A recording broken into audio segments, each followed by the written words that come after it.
हज़रत अनस बिन मालिक रज़ियल्लाहु ताला अन्हु कहते हैं कि रमज़ान आया तो रसूल अकरम सल्लल्लाहु अलैहि वसल्लम ने फरमाया, ये महीना आ गया और इसमें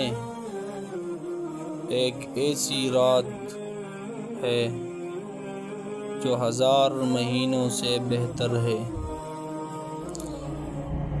जो इससे महरूम रहा वो हर तरह के खैर यानी भलाई से महरूम रहा,